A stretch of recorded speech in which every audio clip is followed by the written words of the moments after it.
Bali, i-share ko sa inyo ang paggawa ko ng money cake. Ito yung ating mamon. Ang gagawin natin, bubutasan lang natin yung ating mamon. Para paglalagyan ng ating pera.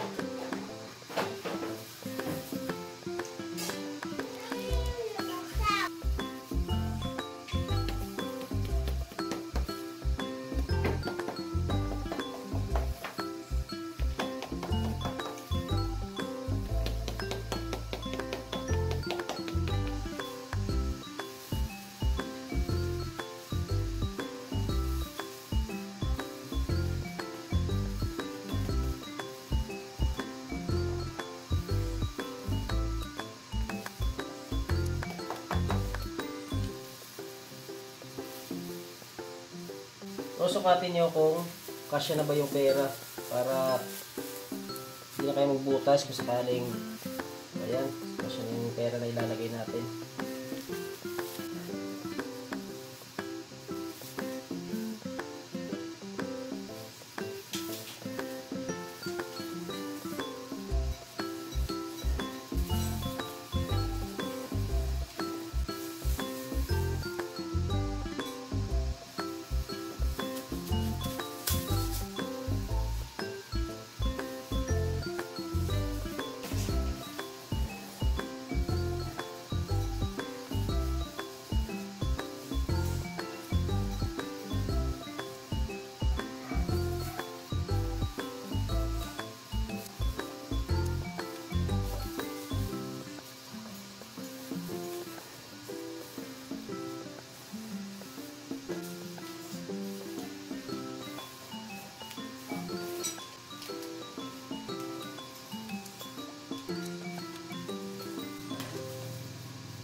At ang ating next step ay ilalagay na ngayon natin yung ating pera. So, ayan, hulog na natin yung ating pera dito. Ayan. At kailangan itong ating stick ay ma-shoot doon sa ating may gitna ng pera. Kailangan ma-shoot yan dito.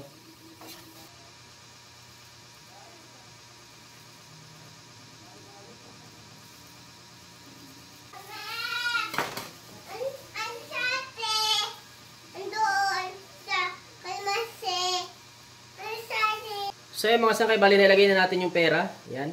Bali lalagyan natin ng stick. Gamit tayo ng ito. Para idikit yung pera. Para dumikit yung ating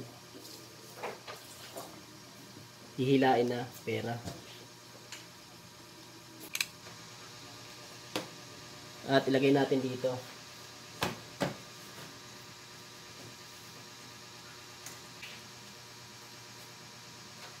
So ayan, kapag nailagay nyo na yung stick mga sangkay, di ba mapapansin nyo nakalutang, nakataas pa yung ating pera, ay medyo ano nyo lang pababa. Ayan.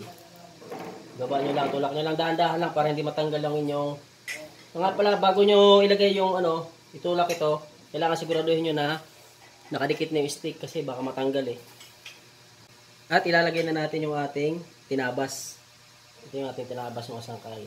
At simulan na natin yung paglagay ng ating icing. Tatakpan na natin ngayon yung butas.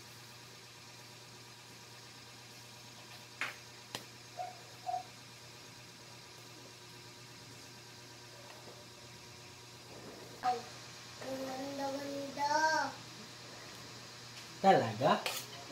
Talaga? Weh. Kita ko ganyan? Maya na. Umaya na? Ito ikatapos? Hindi pa. gabi na. Ito.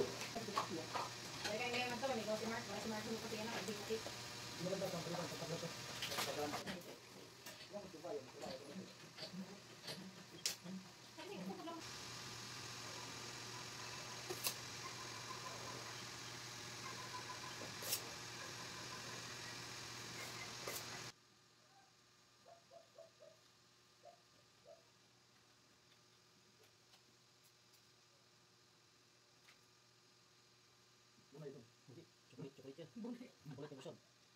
Wala yan. Maturo.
Paano yung man? Kayong ating money cake. Ayan, tapos yung ating money cake. Simpleng design lamang po. At yung ating ginamit na icing ay butter icing. Sana ay may natutunan kayo ng idea sa paggawa ng money cake. Bale, ang huhugutin lamang po dyan. Ito, hihilain lamang po yan para makuha niya yung pera na nasa loob ng ating cake. So yun mga sangkay, huwag niyo po sana kalimutan mag-like. Pakishare na rin po ng video ito. At kung kayo po ay hindi pa nakapag-subscribe, subscribe nyo na yung aking channel. Pindutin mo ng bell button para ikaw ay laging updated sa mga upload ko pang mga video. So mga sangkay, thank you for watching. See you in my next video.